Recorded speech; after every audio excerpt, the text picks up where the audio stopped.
Oil, water, low density, high density. C4 explosive.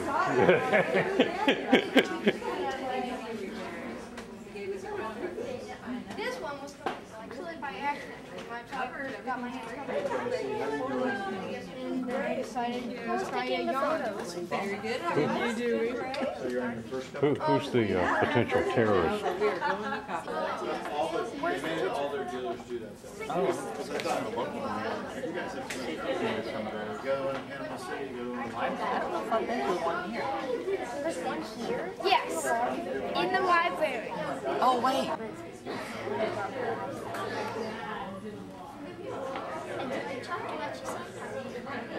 That's what his experiment. a social club.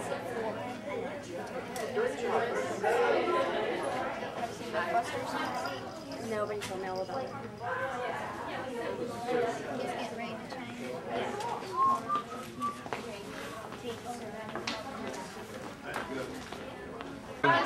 And my fraternal genetic structure. Excuse me, dear. Hey, dude.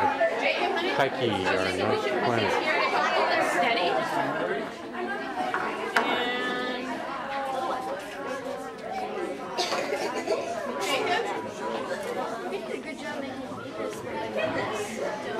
Thank you. We worked pretty hard at it.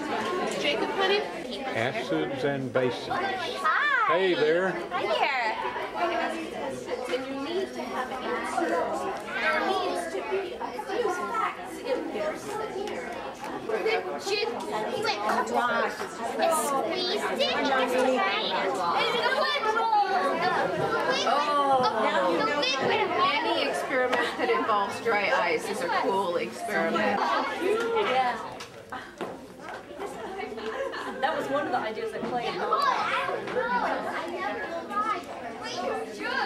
Good morning. So children, you can just raise your hand when you want to speak. You can bring your exhibit up here and give your presentation. And I already have hands.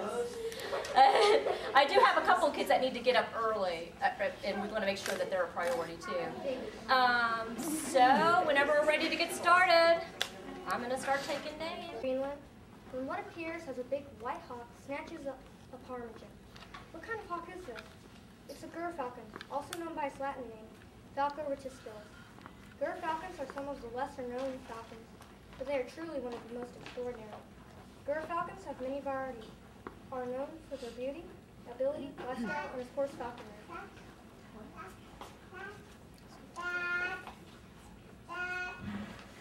To find a gerfalcon, you must go to the Arctic regions of Eurasia, North America, Greenland, and Iceland. They live in tundra and carnivorous forest areas. Their favorite habitats are cliffy areas with streams or rivers with colonies of other birds nearby.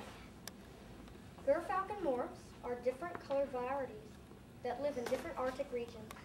The white morph, for instance, lives in the high Arctic and Greenland area. Gray morphs live in Russia and Siberia. There are 2 gray morphs for every white morph. In the northernmost regions of Canada live the black morphs.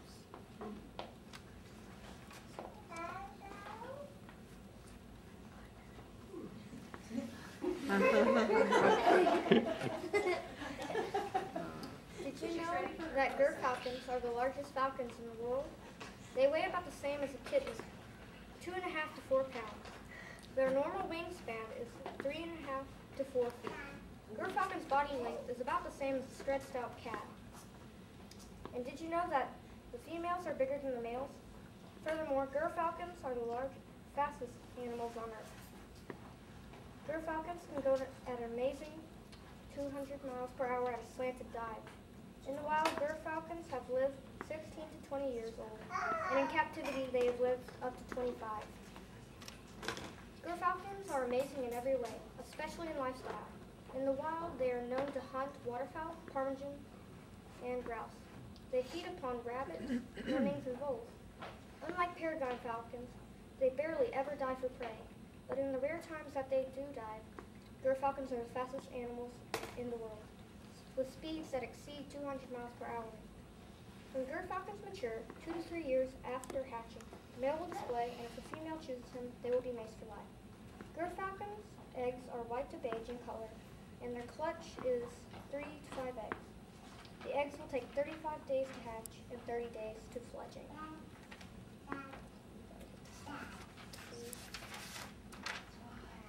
Falconry is the art of training birds of prey to hunt prey for you.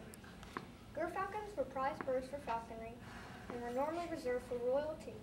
Gerfalcons used in falconry are kept in large aviaries. As you can see, variety, behavior, falconry, speed, and habitat make the Gerfalcon one of the coolest birds on earth. Thank you.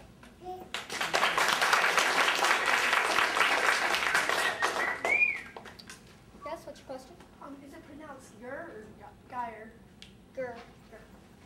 Yes? I thought peregrine falcons were the fastest animals. Nope.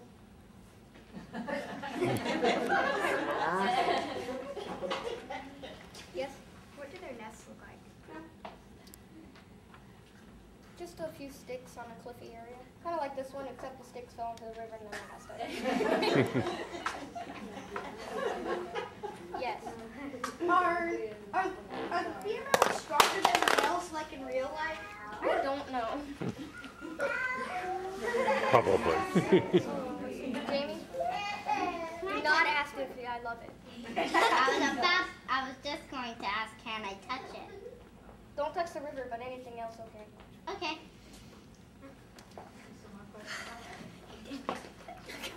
Sorry. Connor? Since you said the wingspan was 3.5 feet to 4, was that the female or the other one? Both of them. Oh. It's just their average wingspan. Clay, will you come up and help me take this down? Oh, yeah. Do your thing, Mike. I forgot. Always got it.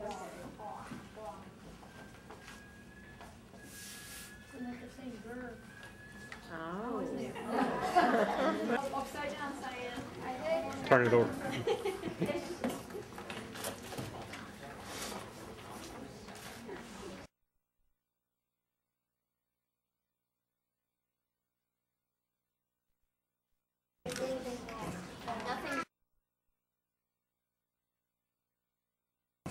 Nothing's wrong. Oh crap! What? Little spit.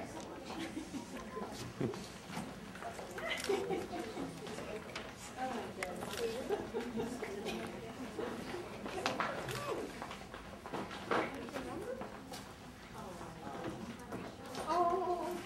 Yeah. Prepared.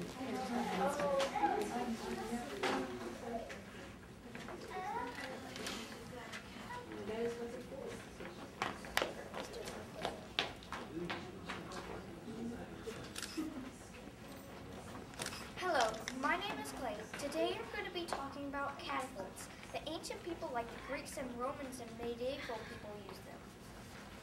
A catapult is a great war device that you can also use for fun like smashing pumpkins. Catapults can throw objects at great distance. The object thrown is called a projectile. As you see right here. That's why. A catapult needs a fulcrum, an arm, and a bucket for the load.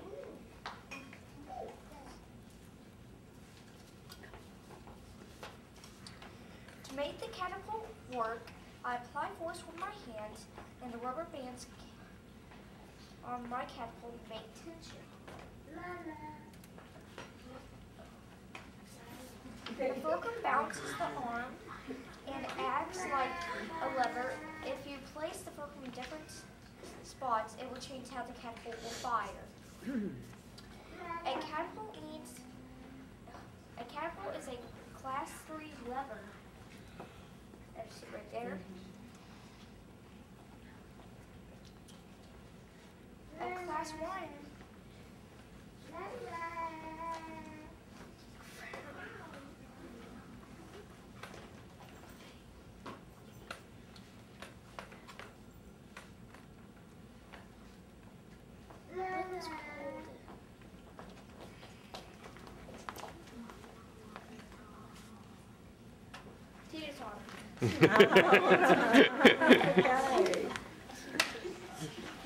Teeter-totter. Class 2 is like a nutcracker. And class 3 is a catapult.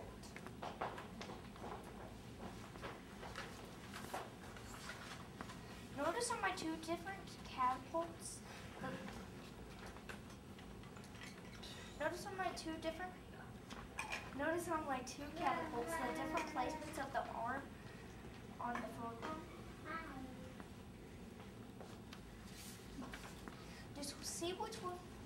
To see which of my designs was better, I decided to run an experiment. I took two measurements: the angle which I fired and the distance the ball went.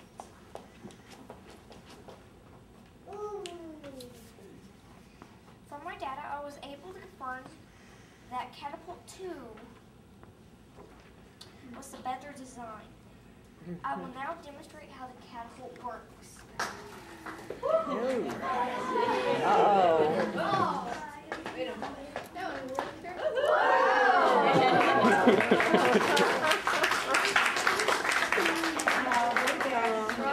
Rory gets to keep it. I want to see how the little one works.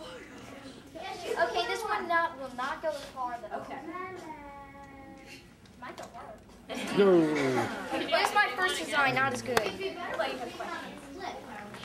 Any questions? You?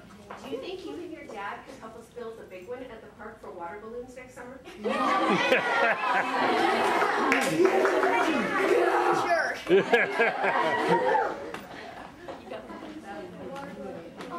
were building them, did they break a lot? Any others? No? I'm sorry if you mentioned this in your discussion earlier, but I was curious, how did you know how to make it that way? I just looked at a picture and then I just started building. Cool. So you just used a picture and then worked off the picture? No, I just looked at a picture and got some design looking, and then I just started building. Wow, that's great.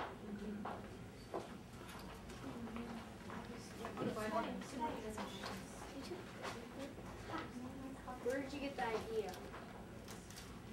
Isn't that what you just asked? No, not No, quite. I was wondering about the design. We're looking at the design. Well, I was starting to run out of ideas until my mom just brought up catapult. You got maybe 1 or 2 questions. Actually, Brian. This one acts because it's a catapult. Okay. Are there different kinds of catapults? Yes, lots. Like, you see here, there's one here, and now look at this one, they're different. Now look at mine. Do they look anything close to those? Like, we'll take a couple more questions, Robbie. How long did it take you to build them? Sorry? How long did it take you to build them? About an hour. About 30 minutes on this one. Hour on this one. Robin? When did you build it out of? Was that Popsicle sticks and a hot glue gun and rubber bands. Any others? Rowan? Isn't there another one working on the same principle that is called a trebuchet? Yeah. I've heard of those. People have used them for catapulting old pumpkins. Also, can I have my ball back? Trebuchet is a medieval catapult. My catapult takes the rubber band tied around one way. You pull that back that direction, lift that one rubber band off and hook it up. The other one, There you hook go. it up, the other one, take it off, and slide around. You should build one, Connor. It's not hard. I sense a competition. Yeah.